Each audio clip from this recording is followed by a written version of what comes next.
Thank you very much for the invitation. I want to thank the Faculty of Architecture of Krakow, Professor Kozlowski. I'm happy to be here for this interesting seminar. I want to check the time because the title of my intervention is Irony and Technology. Yeah? Irony and Technology. But I don't want to be provocative. It's not one provocative title, but I want to intend irony in one technical sense. Yeah? Irony like one rhetorical device, useful for the architectural design, for the architectural composition. The field of application of irony are all the systems of meanings strictly defined. So, for example, science and technology are the ideal field for the irony. Because, for example, when one system of meanings, when one discipline takes itself too seriously, then comes irony and relativize it. Yeah. When one discipline thinks to be too important, then came irony and make fun of it. Yeah?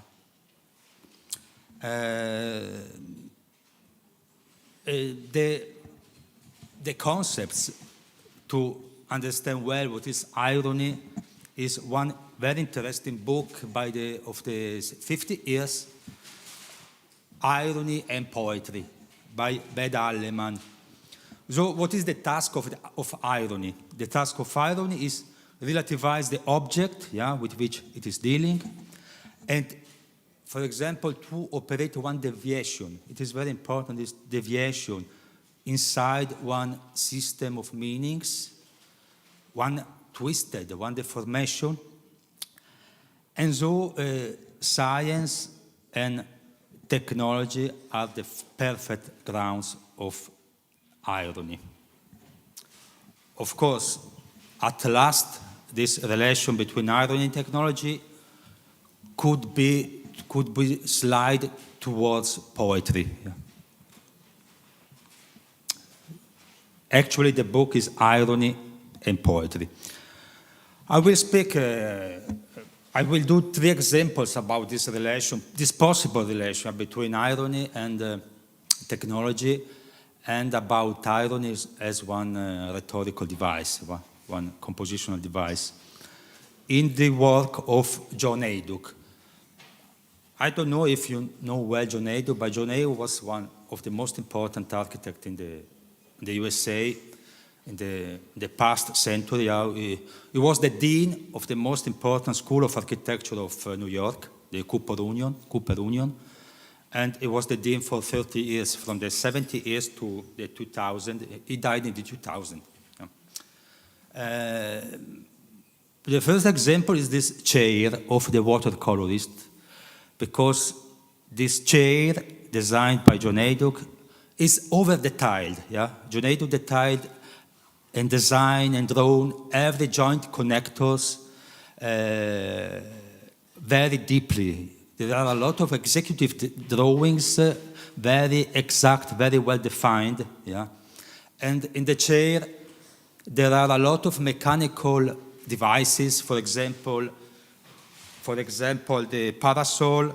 The parasol can move exactly in 2 positions. Yeah, not in any position, but in 2 positions. You have to climb one stair to sit down, and there is this protection bar. Yeah, as in the high chairs of the kids, of the children. So in this case, yeah, but at last it's just a chair. Yeah. So in this case, the rhetorical device irony was in the sense that there is one disproportion between the over-detail, the richness of the detail, the exactness of the drawings, and the use of the chair, of the object. Yeah? This question that technology and science need to be exact, yeah, and this question that meet the question that irony need to be always to prepare the field for to act in over-detailing field, in over-detailing environment. The most important, for example, in literature, the most important ironical was, for example, Kafka and Thomas Mann. In that book, all the characters are over-detailed. Yeah? And so John Hejduk over-detailed the object. The second example is this object, this architecture called mask. Yeah?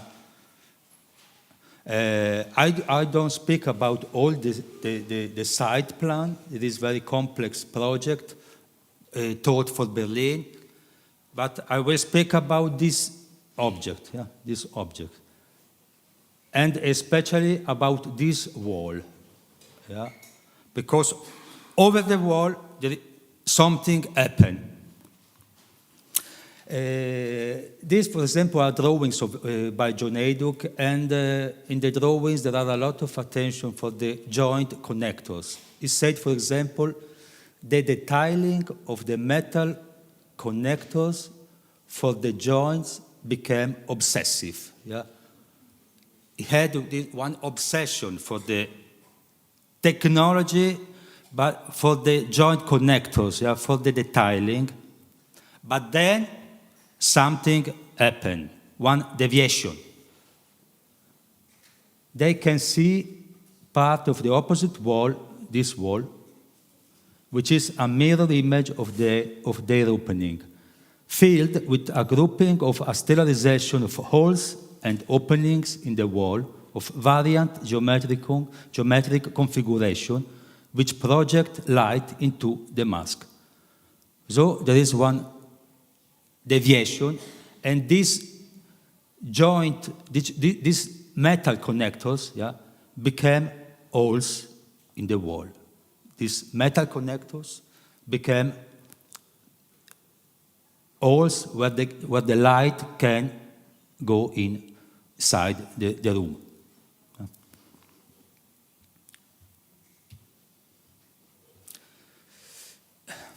And we could speak about of another kind of technical or rhetorical device. Yeah? Before was this disproportion between detailing and the use, and this kind is what, for example, Beda Aleman about Novalis and Schlegel speak about chemical ironic spirit. Chemical ironic spirit is a witty gimmick. It's a dismembering of spiritual substances, which must therefore have been closely connected before the sudden separation. Yeah, it was, I said before, irony has to act inside one strictly, closely connected system of meanings. In this case, the system of the technology of the woodworks, the technology, the techniques of the carpentry. And so something happened, yeah, and there is a witty gimmick, is a dismembering. Maybe I don't know the other intervention, but for example, technology and science became often in the literature fantascience. Yeah? Another author very loved by John Hejduk is, for example, Ray Bradbury. Ray Bradbury was this fantascience writer, and Ray Bradbury, in one novel, there is this machine of happiness, yeah, machine of happiness. The machine of happiness is one masterpiece of technology, because you go inside and there is one system of technology that permits you to travel in the world and to see the most beautiful places, Venice and a lot of places. And then he wants to test this machine with the wife, and the wife go inside, and when the wife go out of the box, he start to crying, because there is this disproportion, and because suddenly she met the reality. Yeah?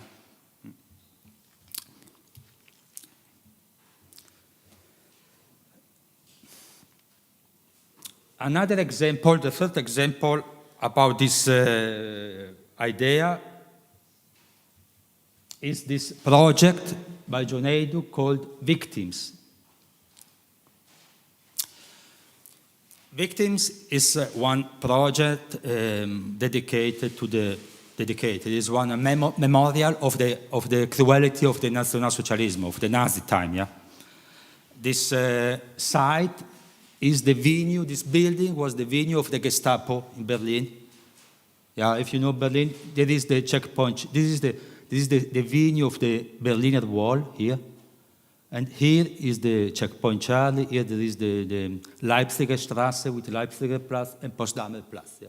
This is the site of the Gestapo. And in the 85 was a competition for the memorial of this place. And John Hejduk did this project, yeah. And then nothing happens. And then in the 2000 was another competition for this building, to transform the building in the memorial of the cruelty of the Nazi. And now there is this documentation center called the Topography of the Terror. Topography of the Terror. But the project of John Hejduk was very fine and very special because it tried to let feel this terror. Yeah? And so the memorial is bordered by this trolley track. Yeah? The trolley track is closed into high edges. Yeah?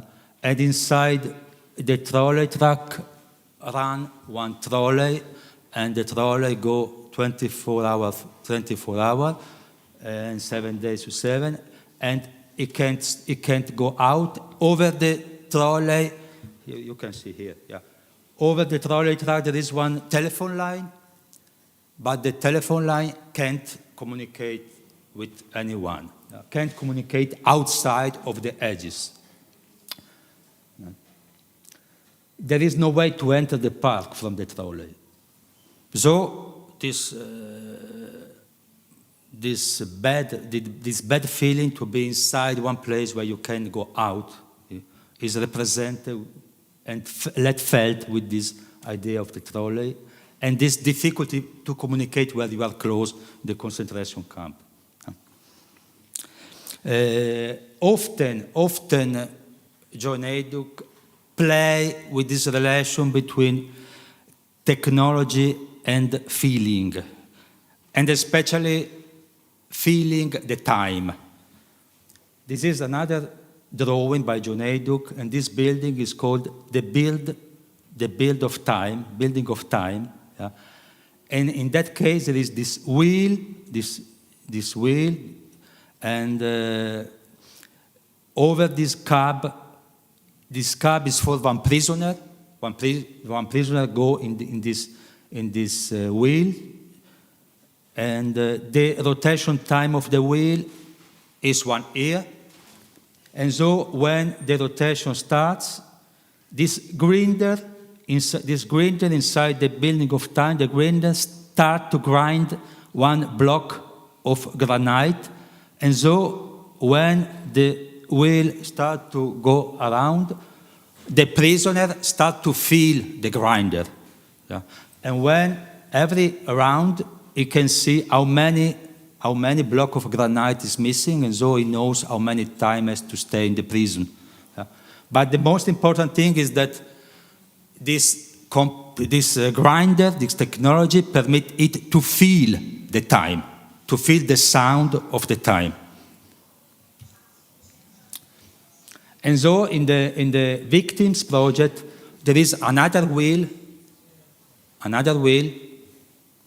where it is composed by 12 cabs plus 1. Yeah, there is 12 cabs like a clock, like a watch, But then there is one more, this is the zero cab, and there is one human being on the cab and one beast on the cab. The wheels start to go around, and they, at the moment of horizontal tangentiality, the eyes of the man and the eyes of the beast are in direct horizontal alignment. Of course, the eye of the man and the eye of the beast is the representation of the Nazi. Yeah? At the moment, the timekeeper stops the Ferris wheels to note the recognition and to recapture past acts. The timekeeper then accelerates the Ferris wheel to make up for lost time. Upon the movement, the beast roars and the man remains silent. So this sort of clock where the time is not always the same. Yeah?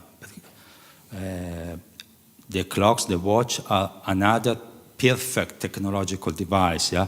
But in this kind, this time is not the time of the science, but it's the time of the human being. And the time of the human being is not always the same, you know, because sometimes you get boring, sometimes you want the time go faster, some other time you want the time go slower, yeah. And so this is the time of the terror, when the eyes of the human being meets the eye of the beast. And so another character of these victims is the watch repairman, yeah? The watch repairman, because the time has to be repaired.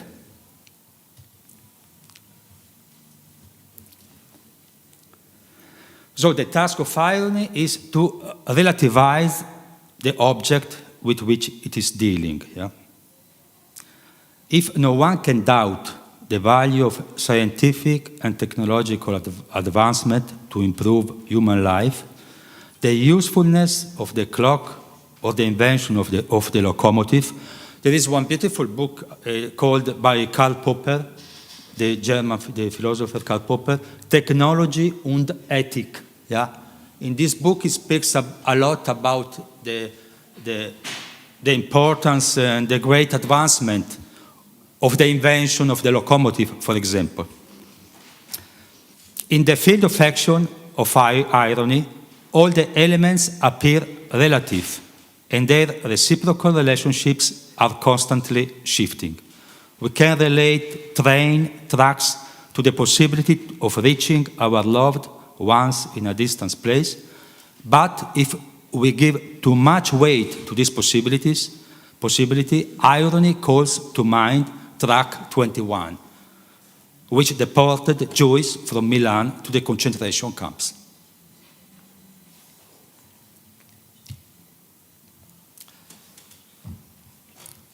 And so irony became not only not a normal rhetorical device, but it can do one poetic device, because through irony you can say what is not possible, not so easy to say. For example, the terror and the cruelty of the concentration camp. I want to end my intervention with this with words, this poem by Anna Akhmatova, one of the greatest poetess of Russia. Yeah? She speaks about when she went to visit the son that was closed in the prison in Leningrad. In the fearful years of terror, I spent 17 months in prison queues in Leningrad. One day, somebody identified me. Beside me, in the queue, there was a woman with blue lips. She had, of course, never heard of me. But she suddenly came out of that trance so common to us all and whispered in my ear.